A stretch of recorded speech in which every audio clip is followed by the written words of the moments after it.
lettuce, potato and leek soup. Prepare the ingredients. Roughly chop 3 potatoes. Slice 1 large leek.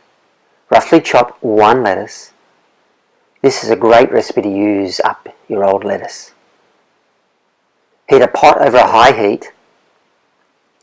Add the chopped leek and a little stock.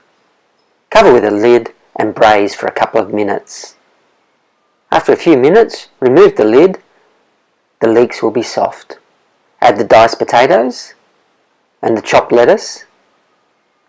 Add 4 cups of vegetable stock. Replace the lid. Cook until the potatoes are soft, about 15 minutes. Remove the lid. Test to see if the potatoes are cooked. Remove from the heat and puree in a blender. Then serve.